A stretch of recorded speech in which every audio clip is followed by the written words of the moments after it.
2016, 2011, 2021. So எந்த இதுலேயுமே இல்லாதது வந்துட்டு இந்த 2026 எலெக்ஷனில்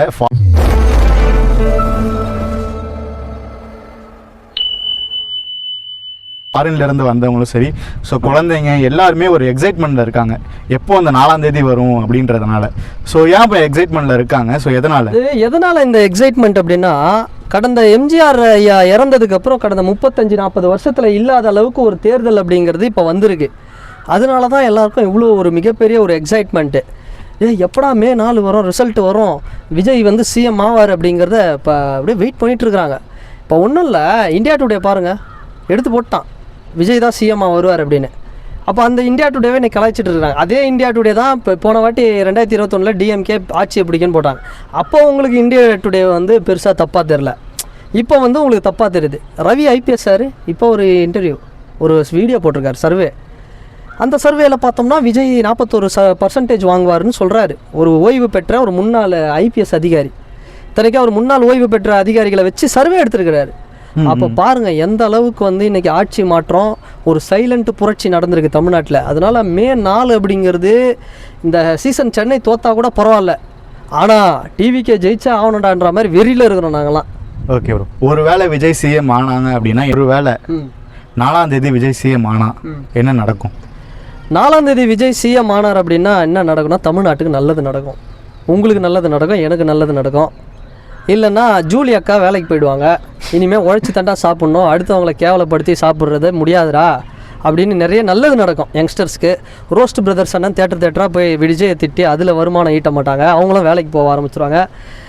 அடுத்தவனை கேவலப்படுத்தி அதில் காசு சம்பாரித்து குடும்பத்தை ரன் பண்ணலான்றவங்களாம் கொஞ்சம் திருந்தி அவங்கவுங்க வேலைக்கு போக ஆரம்பிச்சிருவாங்க. ஸோ அதுதான் நடக்கும். ஸோ நல்லது தானே, அது நடக்கட்டுமே.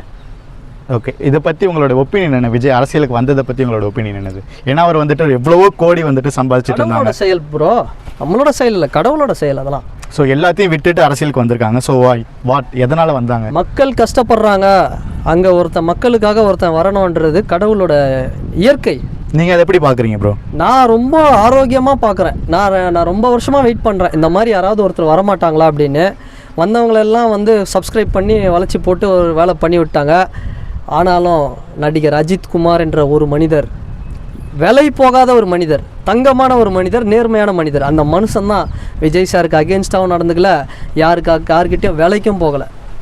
அதனால் சூப்பரான ஒரு விஷயம் பண்ணார் அஜித் சார். விஜய் சார் வந்தது எனக்கு ரொம்ப, நான் வந்த மாதிரி இருக்குது, ஏதோ நானே போயிட்டு சிஎம் ஆகிற மாதிரி எனக்கு ஒரு அவ்வளோ சந்தோஷம் விஜய் சார் வந்தது. ஓகே, எந்த வருஷமும் இல்லாத அளவுக்கு இந்த வருஷம் வந்துட்டு எலெக்ஷனில் வந்துட்டு 85% கிட்ட வந்துட்டு ஓட் போல இருக்குது. ஸோ அதை பற்றி உங்களோட ஒப்பீனியன் என்னது ப்ரோ? அது வந்து காரணம் என்னென்னா, எஸ்ஐஆர் வந்து ஒரு மிகப்பெரிய காரணம், நம்ம இல்லைன்னு சொல்ல முடியாது. அதை தாண்டி எஸ்ஐஆரை தாண்டி ஏன் இப்படி நடந்ததுன்னா, Vijay sir one of the main reason. உடனே சொல்லலாம், வெஸ்ட் பெங்காலில் என்ன விஜயா இருக்கிறாரு, வெஸ்ட் பெங்காலில் விஜய் இல்லை பிஜேபி இருக்குது, பிஜேபி உள்ளே வந்துடக்கூடாதுன்னு அவன் ஓடி போய் புரட்சி பண்ணி போட்டுட்ருக்கிறான். மம்தா பானர்ஜி இன்னொரு வாட்டி ஜெயிக்க வைக்கலான்னு அந்த அம்மாவை. அதுதான் காரணம். அங்கே வந்து மம்தா ஃபேக்ட்ரி, இங்கே வி ஃபேக்ட்ரி. இன்னொரு விஷயம் சொல்லிட்டா, விஜய் சார் வந்து 234 தொகுதியிலும் விஜயா பாருங்க கேண்டிடேட் அப்படின்னு சொல்லும் போது எல்லாம் சிரிச்சாங்க. 234 தொகுதியிலும் விஜய் 234 தொகுதியிலும் வேட்பாளர் விஜய் தான் அப்படின்னு பாருங்கன்னு விஜய் சார் சொல்லும் போது எல்லாம் சிரிச்சாங்க. ஆனால் மம்தா பானர்ஜி அம்மா அதே வார்த்தையை தான் மேற்கு வங்கத்தில் சொல்லியிருக்கிறாங்க.